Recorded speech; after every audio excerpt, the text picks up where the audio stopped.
The Sine Institute of Policy and Politics is American University's incubator for policy innovation. We convene leaders in the academic, public, private, nonprofit, and journalism sectors to engage and promote common ground and nonpartisan solutions. In an evolving world, we seize the opportunity to work on the nation's most pressing challenges through collaboration by experts and top scholars in their field with students in research and scholarship. As part of that goal, the Sine Institute leverages American University's location in our nation's capital, the nexus of government and a growing international business center. We connect diverse perspectives from around the country and around the world with our world-class academics and research, experienced practitioners, and the most politically active student body in the U.S. We stand apart through our focus on the role of business and the nonprofit community in public policy, the rise of the importance of economic regions in the United States, and international policy issues. Our focus is to make an immediate impact at the intersection of policy and politics that leads to real and lasting change. Thank you for joining us as we convene, communicate, and collaborate. Welcome, everyone. Thank you so much for joining us. I'm Amy Dacey. I'm the Executive Director of the Sine Institute of Policy and Politics.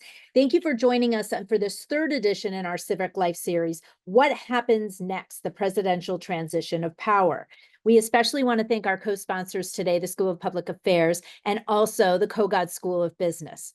We want to get right to business because this is definitely a timely conversation. I want to introduce our panel, first starting with our moderator, Terry Samuel, who's a journalist from the highest levels at USA Today, NPR, and so many other institutions. And then also currently the board chair of the National Press Foundation. And Terry, what we're most proud of is you're a former SineFellow, and we are so proud to have you back with us today. Joining us on the panel is our very own David Marchick, who's Dean of the Kogod School of Business, who spent 12 years managing director of the Carlyle Group, but most importantly, definitely the author of Peaceful Transition of Power. As Rich mentioned before, he's literally written the book on what we're going to talk about today. So we're so happy to have him here. And somebody who's new to the Sine Institute, but we hope not for long, Rich Bagger, who's a partner and executive director of Christie 55 Solutions. He was chief of staff for Governor Christie, and he was one of the people that managed the transition and on the team in the Trump 2016 transition, so has firsthand knowledge. I want to thank you, gentlemen, all for joining us today. Terry, I'm going to hand it over to you to start the program. Thank you, Amy, and you are correct. I am also most proud of my time at the Sine Institute as a fellow. It was terrific, and it is always great to be back. I wanted to start with there's lots to get to, obviously, in this moment, because we are in the middle of one of the most remarkable transitions ever. And we will get to the specifics of this particular one, what resembles what has come before and where it does not. But I wanted to ask both David and Rich to talk a little bit about the significance of the moment, apart from the specifics of this thing, a transition in the Republic. I mean, your book is about the peaceful transfer of power.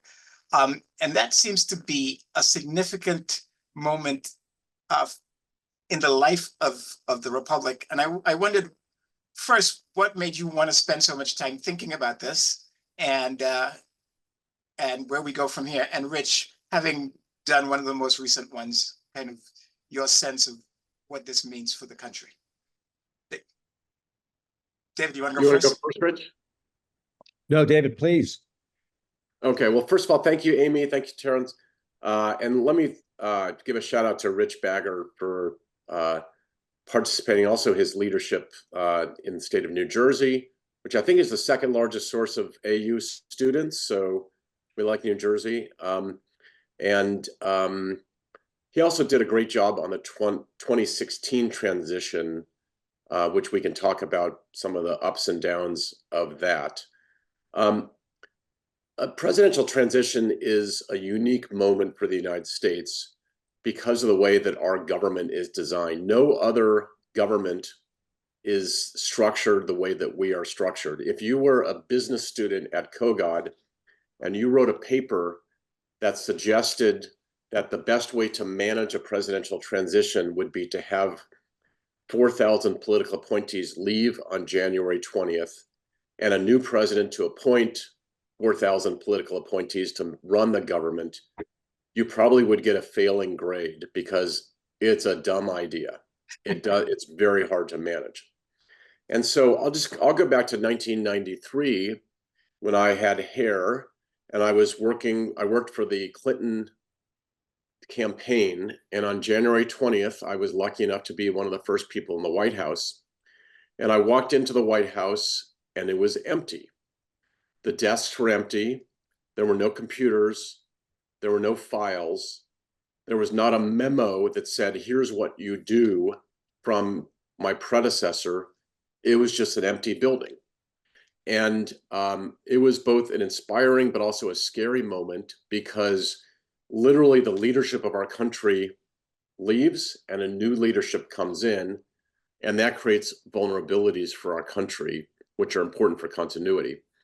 Second is that a new president has a mammoth task, appointing 4,000 political positions, including 300 to 400 at the White House, 1,250 or so positions which need to be confirmed by the Senate, which is a long process. Meanwhile, the president is managing a huge budget, 4 million personnel, including 2 million in our armed services. And international or national security incidents don't wait for a president to be ready. The clock moves forward globally, whether a president is ready or not. And that's why a presidential transition is so important. And let me turn it over to my friend Rich. Well, thank you. And it is a great privilege to be able to participate on this panel alongside David Marchick, who, as he led the Center for Presidential Transition at the Partnership for Public Service during the 2020 election cycle, which is the NGO that fosters the best practices on presidential transitions and is the repository of the greatest expertise relating to presidential transitions, because for the most part, this is something people do once, right? Our current president-elect is doing it for the second time non-consecutively, but often people who work on transitions do them once, and having a go-to set of resources, a go-to set of people who have developed and continue to enhance the process for most effective transitions is extraordinarily valuable. And David led that effort, and coming out of that effort, wrote the book on the peaceful transfer of power. And that is, at its very core, what presidential transitions are about. As Americans, I think among our proudest moments should be, the inauguration of a new president, where power is transferred, sometimes due to a different political party, sometimes for a set of priorities that are dramatically different than the administration who precedes it. And the leaders of the country, stand together at the United States Capitol and peacefully hand off power.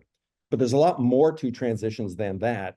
And that is the extraordinary amount of work that needs to be done to ensure a seamless transfer of power, for which the stakes are very high.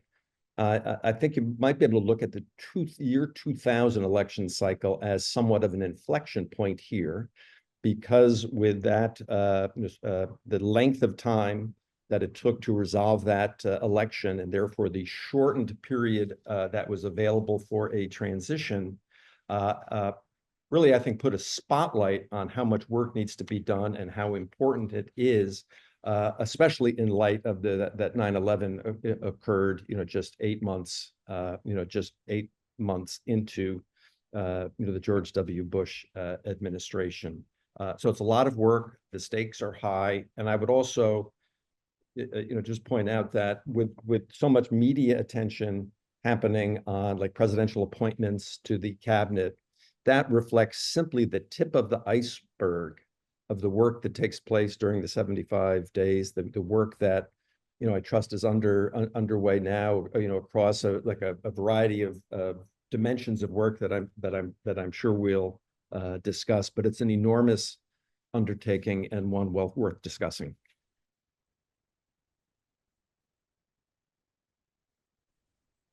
Rich, can I stay with you for a moment? You've both added a lot of context here, but David talked about kind of the weight of the moment. Day to day, particularly when we're like looking for who's the nominee for this and who's the nominee for that. In 2016, did you feel the weight of that, kind of the historical weight of that moment as you were doing this? Well, a moment that definitely when I felt the weight of the historic moment was the morning after the election. You know, there's this procedure in transitions called ascertainment, which since the 2020 election has been changed by statute, but it's a process by which the administrator, the General Services Administration, makes a finding who the apparent winner of the presidential election is and notifies their transition the next, as soon as the sort of ascertainment is made, that the resources of the federal government are available to support the president-elect for the transition. And I took that call on the morning after the election in 2016. I was driving into, I've been up most of the night, went home to change my clothes and was driving back to Trump Tower on Fifth Avenue in Manhattan, and my phone rang, and it was the administrator of the GSA, who I could tell was speaking on a speakerphone and probably had a group of people around the table, officially communicating to me the ascertainment, that they had determined that Donald J. Trump had won the presidency, and that the next phase of the transition would begin. Remarkable. I mean, that's how we do it.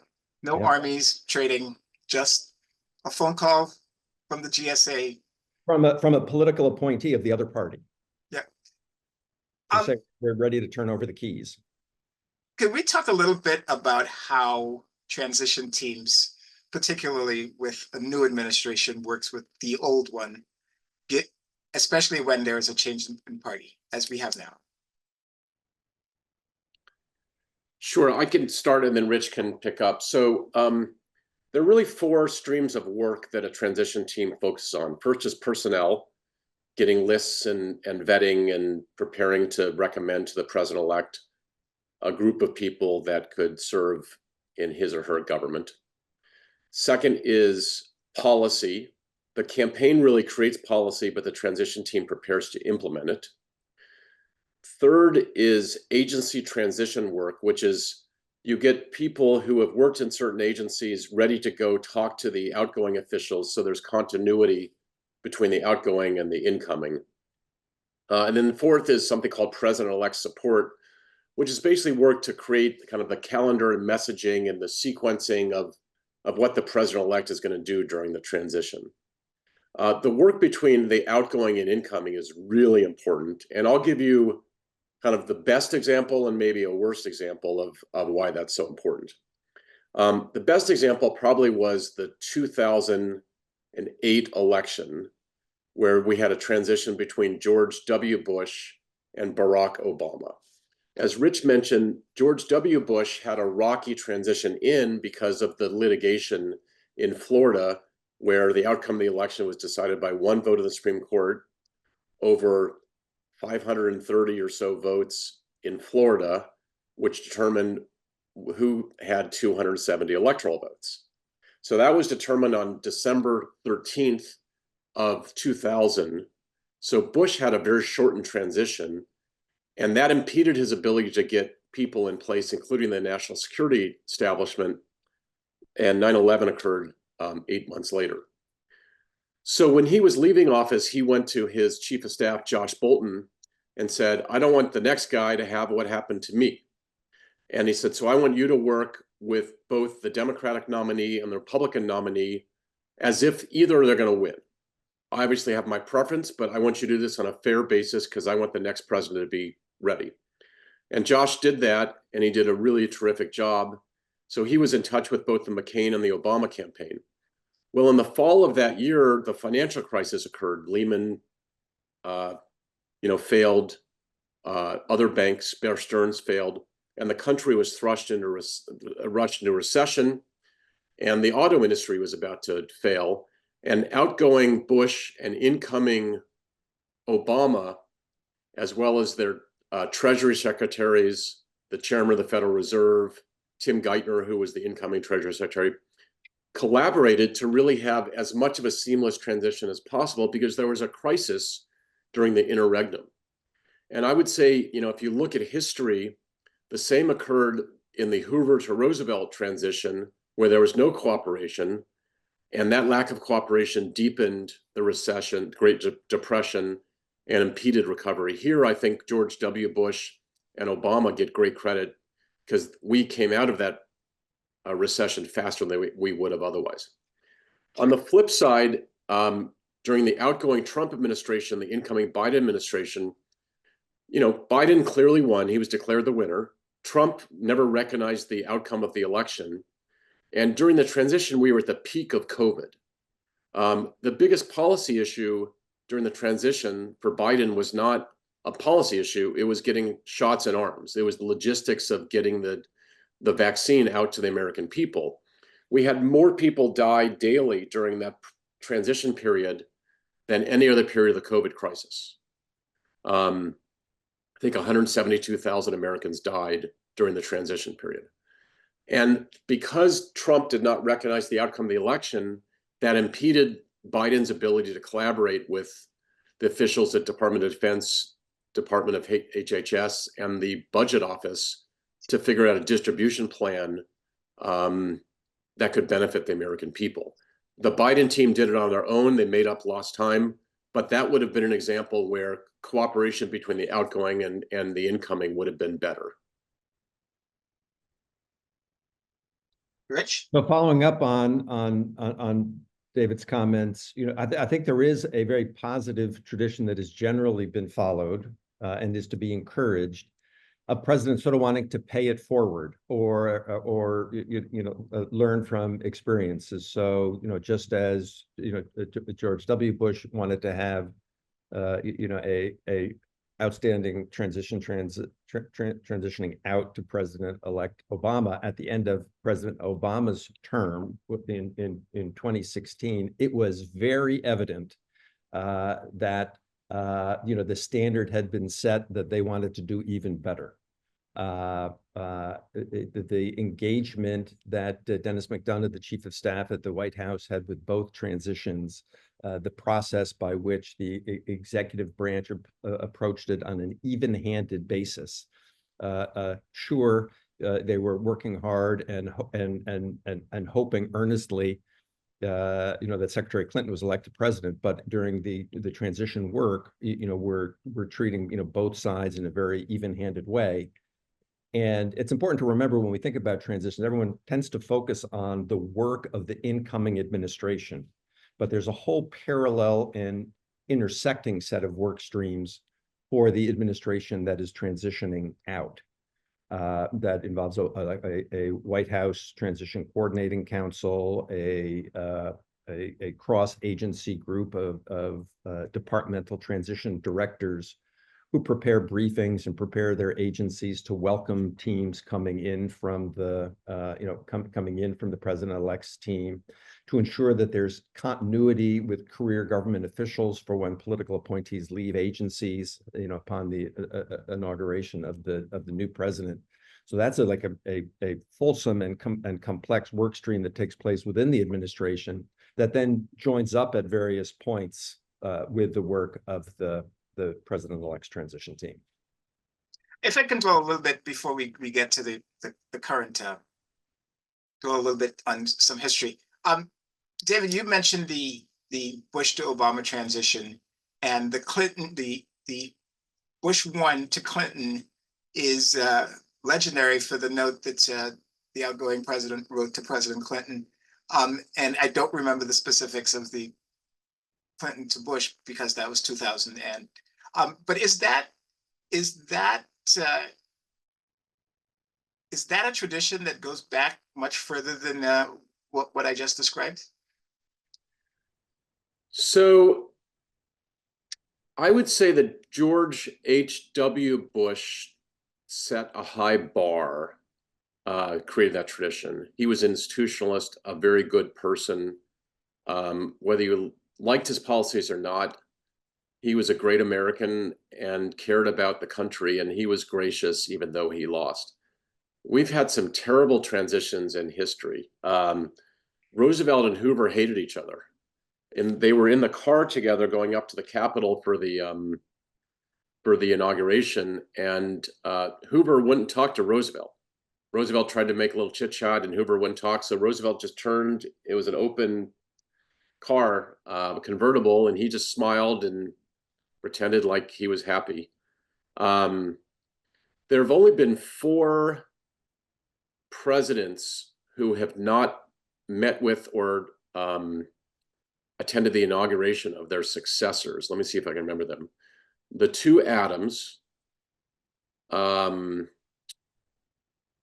Trump, and then there was one I'm blanking on, but I'm not sure why the Adams were grumpy towards their success. Obviously, Adams and Thomas Jefferson hated each other. But there is a positive tradition in the United States where the outgoing collaborates with the incoming. Truman and Eisenhower didn't like each other either. Truman, of course, was notified about the existence of the nuclear bomb after he took office. And he had the same attitude as George W. Bush. He said, I don't want the next person to deal with what I had. So he reached out to the 2 candidates, Kefauver, or maybe it was Adlai Stevenson and Eisenhower, and said, I want to do a briefing and have you briefed before the election. And Eisenhower refused. And Roosevelt penned a great letter to him, which said, you're a fool and you're going to screw up the country. And so they didn't really get along.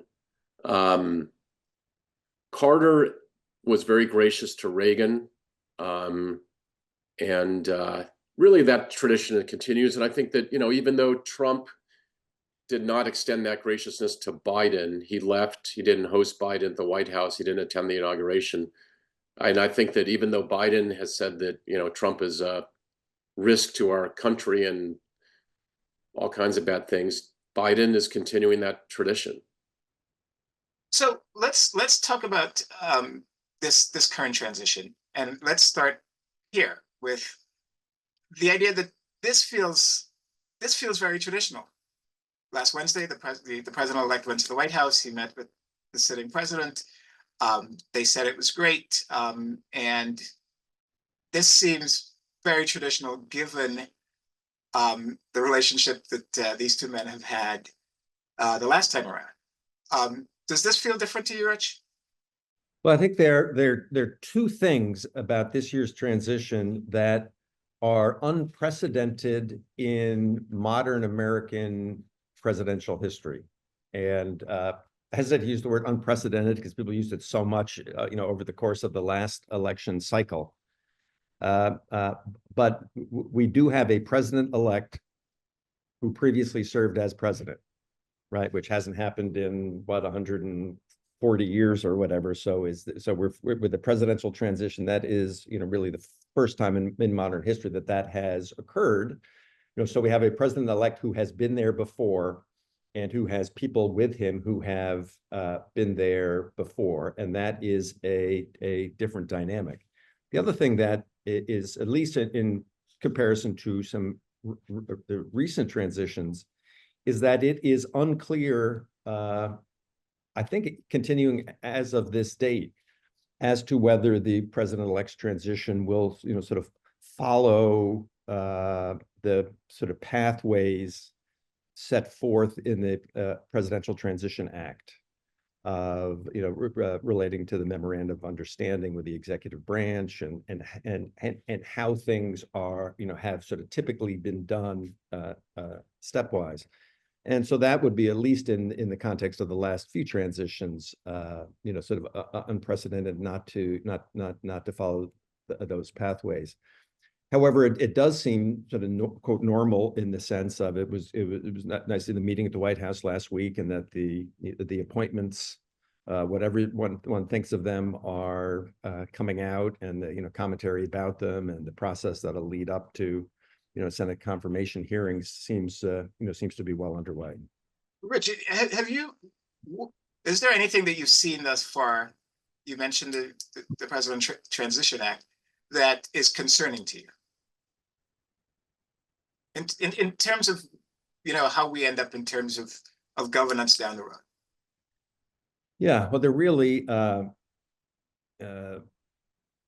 and I'm sure David will want to expand upon this, but they're really sort of three sets of decisions that a presidential transition needs to make, sort of relative to how they're going to work with the executive branch, with the outgoing administration, most of which are voluntary, but in recent transitions have been followed. Right, the first is whether or not to accept resources from the General Services Administration and accept the appropriation that's provided to the president-elect in office space and IT and telecommunications, et cetera, which is then required if there's an election to accept those resources. It requires a memorandum of understanding between the transition and the executive branch that has certain requirements attached to it, such as disclosure of contributors to the transition, limitation upon contributions to the transition, sort of public,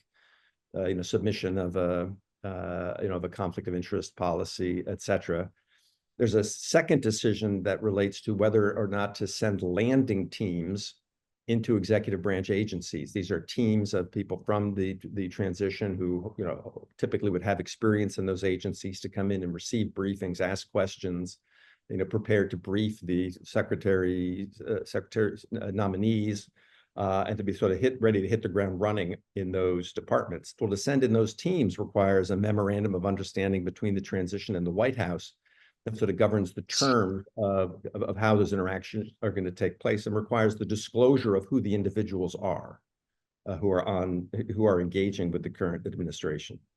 And then the third step relates to security clearances, and a process that should begin before the election to ensure that the people who are working on the transition and on landing teams have the appropriate security clearances to be able to receive classified briefings and information, once they go into departments.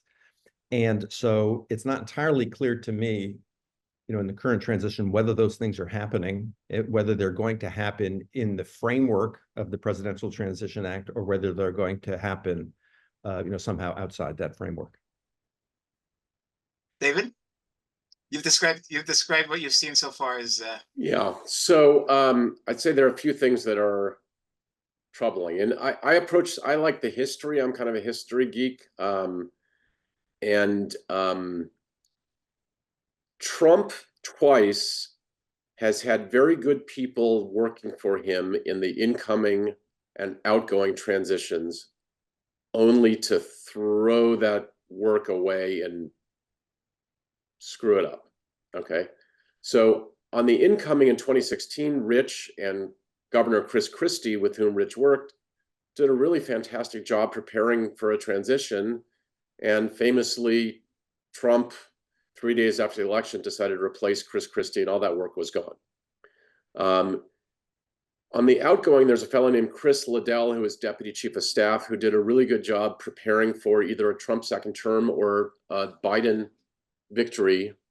And at the time of the election, Trump kind of, impeded the process.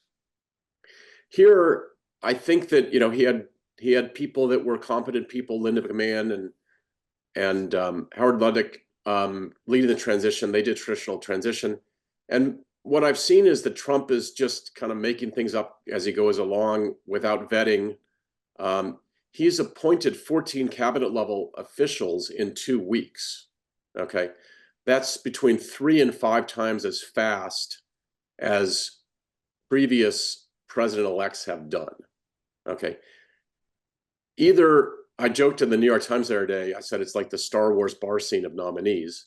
But I would say either he has the perfect transition team that's the most efficient in history, or he's not doing proper vetting. My gut is it's the latter. If you look at the stories around the appointment of Matt Gaetz, he wasn't on the list of the transition team. He didn't do any vetting. and they were kind of on the plane together, and Trump said, all right, you take the job, and he tweeted it out. So the second thing is that Rich talked about these memoranda of understanding, these agreements between the transition team and the sitting administration, which Rich, I think you personally signed those in 2016 between the Trump transition team and the White House, DOJ, and the GSA. There's two which are really important. They're all important. Space and technology are really important, but I would say the more important things would be he doesn't have access to FBI background checks right now, which not only is in the interest of our country, even though they're a total pain to go through. Rich and I have both gone through them. They're horrible processes and very intrusive. And second is he can't formally submit nominations to the Senate for consideration unless those nominees have gone through an FBI background check. So he's naming officials to be in the cabinet, but they can't be submitted to the Senate. And then second is he hasn't signed the agreement which allows him to go collaborate with the outgoing administration. Now, Biden and Trump have polar opposite views on a lot of things, okay? But there are areas where, as a country, we want the Trump team to have access to the best information. Take Iran, for example. Both Biden and Trump see great risk in Iranian behavior in the Middle East, globally, funding terrorism. The Trump team, well, the American people would benefit from the Trump team having full access to intelligence and other information on the Iranian threat, so that when the Trump team takes office, they're ready to go. They're not learning on the job on January 20th. So I think those are the things that concern me the most. And, you know, Rich, I don't know if you have a reaction to anything I said.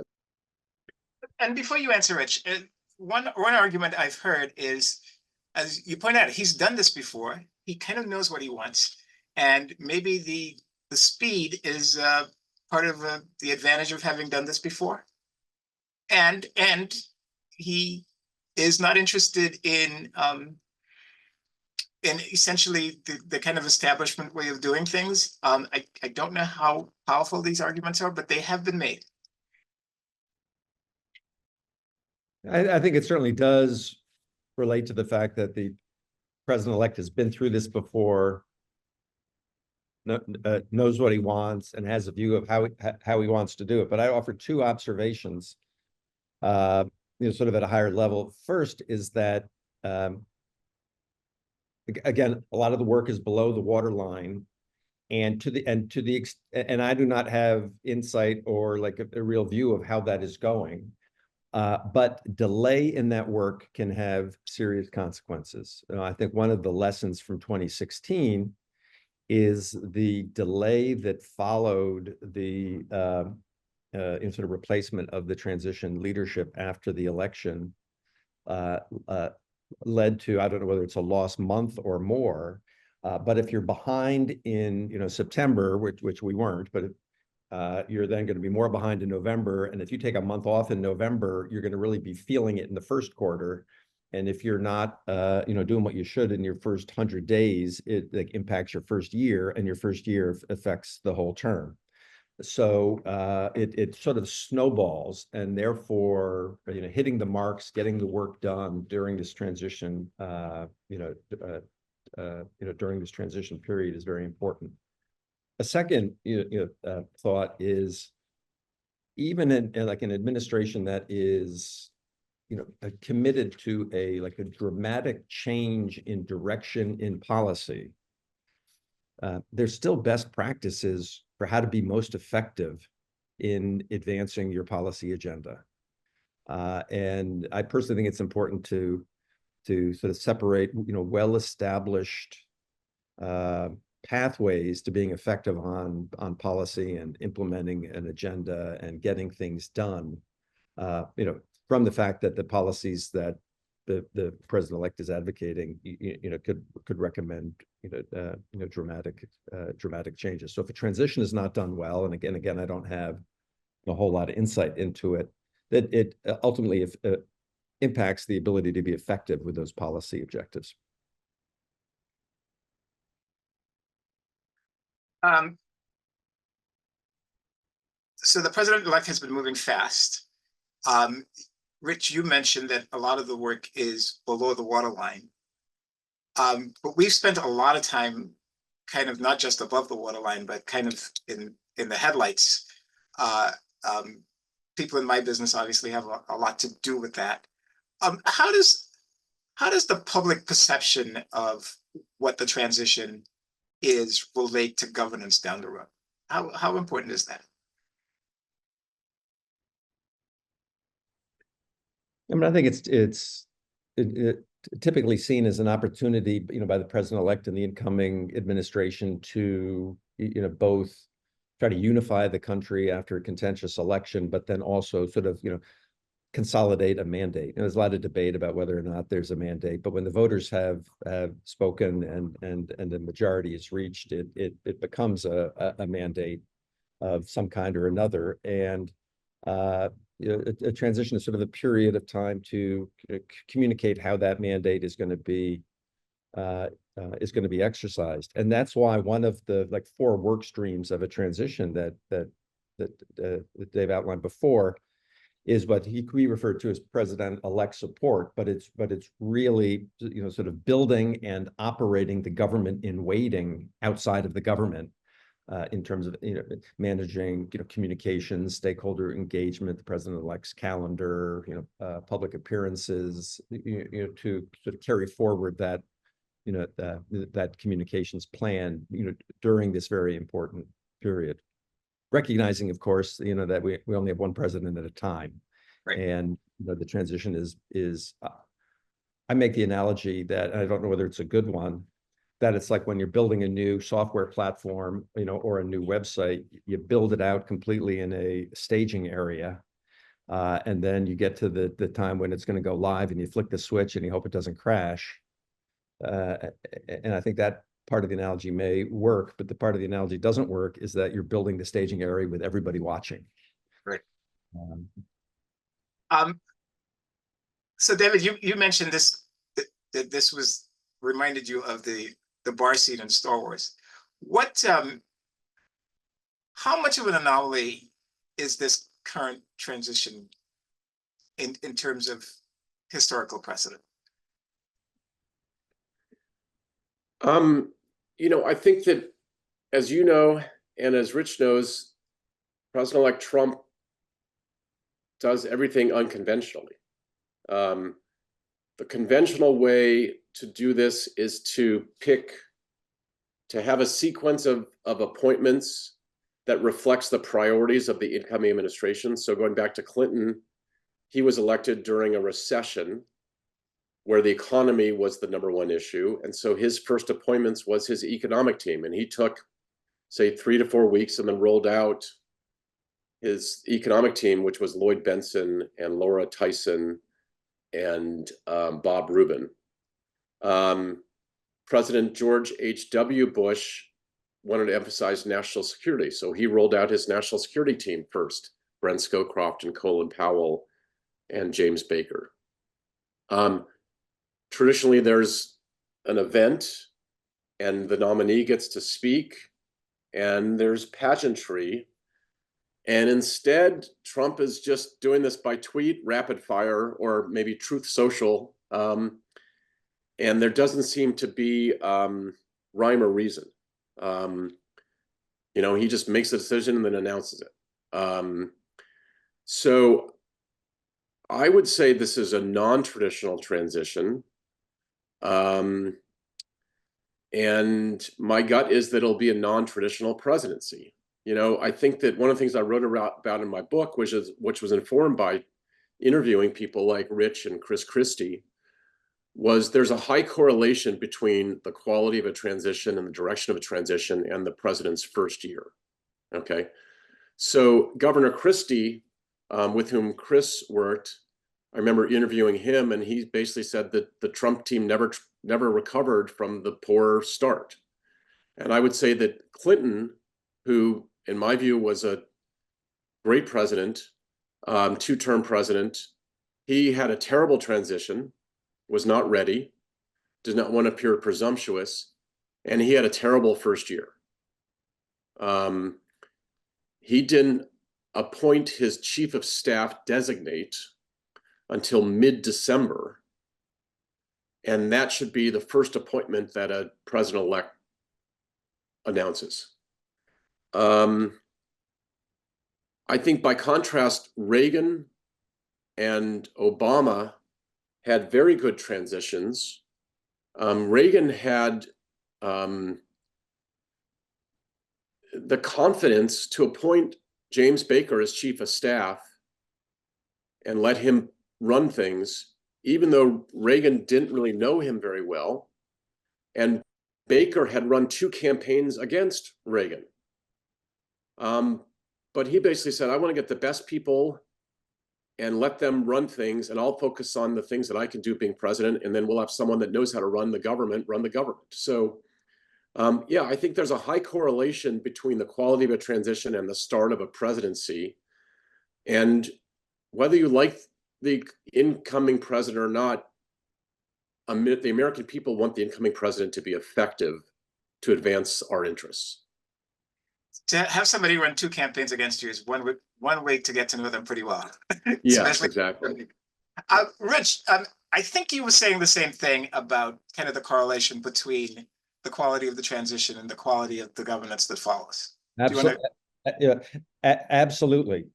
And both to be ready for day one, right? Transitions talk about day 1, day 100, often day 200. Day 1, the president-elect, what are they going to do on the first day? Executive orders, executive action. There's the traditional sort of quote honeymoon period of 100 days, which a lot of like pundits like looks at as a milestone. But I really think of 200 days because that's like really through the July recess of Congress in a president's first year. And being ready on day 1 is like directly correlated to, are you going to have accomplished by day 200 what you set out to? And that's both being ready and avoiding unforced errors. And, you know, some of that work is the pretty dry but important work of there'll be like, dozens of day 1 executive orders and executive actions to make sure they're done right, that they're, properly prepared. There's a process by which the Department of Justice has the Office of Legal Counsel, which provides for the executive branch a sort of legal and constitutional review of executive actions. Well, they make a team available, that's sort of walled off, but they make a team available to support an incoming administration to help them get their, sort of day 1 executive orders and things like that in proper format. And like that's the sort of work that if it's overlooked or not done can result in early stage actions that kind of that misfire and a loss of momentum. So absolutely, I think the quality and thoroughness of a transition translates to a president's first year, not just for appointments and the pace of appointments, but also the success in terms of beginning to run the government and implement a policy agenda. David, you mentioned the messaging that comes from making deliberate and carefully announced appointments. Do you take any comfort in the fact that maybe what the president-elect is trying to do is signal that he intends to move fast, break things, and that he is surrounding himself with people who will do that? I mean, is there this? I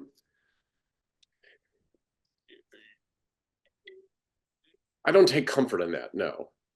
I mean, I think hopefully you've heard from my comments that I'm a Democrat, but I've worked very effectively with people from both sides. And I would say that, in the transition, as a transition geek, the person that would start in the Transition Hall of Fame would be George Bush and Josh Bolton. I think there's a deliberate attempt by the president-elect to disrupt things in Washington, and he's appointing people that are unconventional and disruptive and that are going to challenge institutions. So let's bifurcate between some of the nominees. Okay, so Marco Rubio, who Rich knows well, I'm sure, from various like if I were president or head of a transition, he wouldn't be my appointee, but I think he's a smart, capable, thoughtful, serious person and highly qualified to be Secretary of State, whether you agree with him or not. Same with the nomination for the UN ambassador. I think that if you look at someone like Matt Gaetz, he is clearly, putting aside his ethics issues, he's not qualified to be Attorney General, in my view. So I think the Senate will be, Senate has an advice and consent role, and Trump is going to put Republican senators in a very tough position to make decisions over some of these nominees. I assume that, Rubio will get a lot of Democratic votes, I assume that the three most controversial nominations, Tulsi Gabbard, Gaetz, and RFK Jr., I assume they'll get very few, if any, Democratic votes. So then the question is, will there be 4 Republican votes against them? Based on what I'm hearing and reading, Gaetz will not have the votes. And I think there's an open question as to whether more than 4 Republican senators would vote against Gabbard and RFK. Then the question is, will Trump use appointments power to appoint during a recess? And that creates a whole nother set of issues. I guess in my gut, this is what Trump wants. Like I love data, and so I looked it up. So Trump had 4 secretaries of DOD, DOJ, HHS, and the DNI during his term. And he had 6 different people run DHS in a 4-year term. So if he does use the temporary appointments power,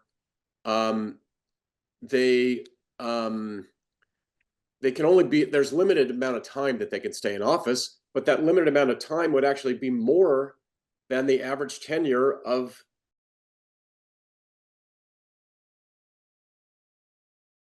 the people that were there in his first term. So yes, I don't take any comfort, but I think that Trump is doing exactly what he wants to do and disrupt. Rich? Yeah, I do think that's right. I do think it is strategic in 2 ways. One, in nominating for a series of high-profile posts, folks who represent and will take a dramatically different approach, to leading their departments. And then also, I think perhaps with respect to the timing, that it wasn't accidental, that some of the more controversial picks were announced in rapid succession together after a series of less controversial picks. But I think it's also important to know whether someone agrees with those strategies or disagrees with them. That our Constitution works, and the institutions of our Constitution, with its checks and balances, have not failed us. And part of that is the role of the United States Senate, right? It's one of the founders, right, made the statement. David could probably tell us which one. That the House is like the cup of hot tea, and the Senate is the saucer that captures it and lets it cool. And the institution of the Senate and the responsibility for advice and consent is as long as and drawn out as it can be for the 1,000 positions that require Senate advice and consent, and whether that's too many and what impact that has on an incoming administration, is a really important part of our system. And I think we're going to see it up close in the months ahead. All right, I was going to ask about what you find encouraging, but why don't we answer those in the Q&A. Amy. Yes, thank you so much, gentlemen. I know that we could keep having this conversation going, and I know so many topics came up, but we've gotten some really good questions that have been coming in from our audience. And so I'm going to start with Carlos. Carlos wants to know, what topics do you think are going to change drastically between these 2 governments, between these 2 administrations, and are going to be the hardest to transition? And any of the three that, and Terry, you should feel free to answer too, but maybe, you know, we can start with you, David.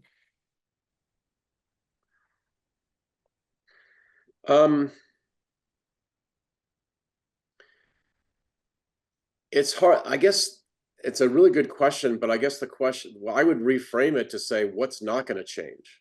I mean, I think that Trump wants to change everything, or much of the direction of government, from immigration to economic policy to ethics to the checks and balances in government. You know, I think one of the things that that we're seeing with these picks is he does not want people around him that are going to question his decisions or create roadblocks. You know, I mean, I remember in the first administration, many people that I know and respect worked for him in various departments, including the White House, and they would often say, you know, it's been a good day because I impeded a crazy idea. He does not want people around him that are going to impede him like they did in the last term. So I think everything's going to change. But Rich and Terry, I want to hear from you.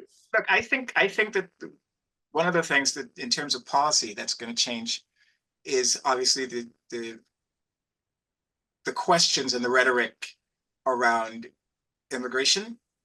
And I think what is a little ironic is being able to execute on the changes is going to be very, very difficult, because it's a very difficult issue. It's not interminable and intractable and impossible to figure out because it's easy. It's because it's all of those things. And I think we're just going to have a different approach in trying to deal with like a monumental problem, which is, you know, in some ways a metaphor for the entire government. They're really, really hard problems. I'll just super quickly tick off four for each. I think the question is going to become, what are the limits of executive action, you know, versus legislation, and those would be, no surprise, immigration, trade, specifically tariffs, energy policy, including related to climate, and just like, you know, the general deregulatory environment. Excellent. We've actually gotten a couple of questions. Reva was one. We had another person ask, and it's almost asking all three of you to look maybe in your crystal ball a little too, because it's farther along. But do you think we should anticipate any difference in 2028 transition given the difficulties that the Trump team created in 2020? And that was followed up by, do you think there's a possibility that Trump does not relinquish power in 2028? So if we were going to look that far ahead, could you offer any insights? We're going to defer to David. I want to hear Rich. So, I mean, President Trump will be term limited in 2028, and you know, that will, I think, answer you know, part of your question. What a 2028 transition out by a Trump administration looks like, I think would not only completely unsettled, but I would not, you know, look to 2020 as a you know, setting the foundation for that, because that was a very different circumstance, obviously, of him like refusing to concede. Yeah, I agree with that. And look, the 2020 transition was one of the worst transitions in history. It was a time of various crises. Remember, we had COVID, we had the wake of the George Floyd murder. We had a political crisis, and we were in a recession, and the outgoing president of the United States did not recognize the outcome of the election. He did push the system to the max and to the brink, but as Rich said, you know, our Constitution worked, our institutions bent, but they didn't break. And he left office, and there was a peaceful transition of power. It was bumpy. And it's, I think, only the second time since Lincoln that an American citizen actually died during the transition on January 6th, several American citizens. But he left office. And so, no, I don't anticipate problems in 2028 in the way that we saw in 2020. Yeah, this is an interesting question because we've looked at this a lot of the perspective of the people that are hired to do the transition and the advisors. What role do outside groups and outside, whether they're nonprofits or journalism, that's what Katie wants to know. Do outside groups have an influence on what's happening in the next couple months? Yeah, absolutely, and they should, right? In a democracy and sort of stakeholder activism. So that can include, think tanks, policy organizations. And frankly, I was surprised in 2016 that there was not more, because I thought it would be, and granted, as David mentioned, I left the transition within a few days just after the election, but I would have anticipated a lot more sort of advocates and stakeholders and people trying to communicate their policy views to the transition. That surely picks up dramatically after the election. I'm sure that's happening now, and I would say is an important part of our democratic process. Maybe I'd just add to that, Terry, what do you think the role of journalists as outside forces are in this process? What should they be doing during this? I mean, I think, traditionally we spend a lot of time kind of looking at kind of the policy positions and how those are going to be implemented, who is going to be executing these policy positions, who is using their leverage on the outside to affect decisions. And, we do this in service of the people who make that big decision, deciding who gets to be in the White House, have the information they kind of need to continue to manage their government.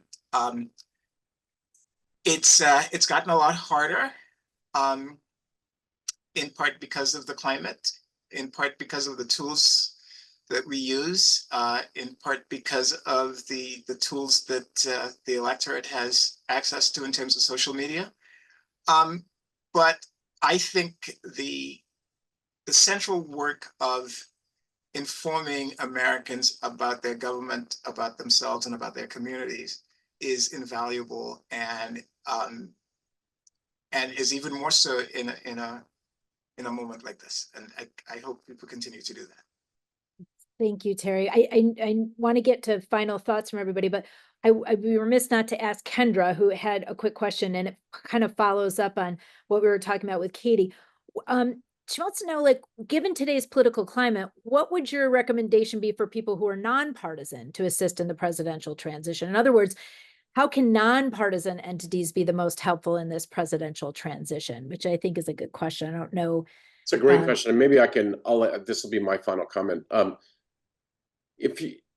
If you're interested in government, if you're interested in management, if you're interested in policy and politics, the transition is about as interesting and important an area to contribute as anything you can do.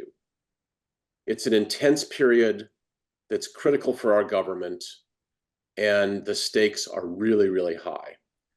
There's one other thing which is really important about transitions, which is it is traditionally a very, very nonpartisan, bipartisan area, that friends and foe who fight like cats and dogs during an election come together to do what's best for the country.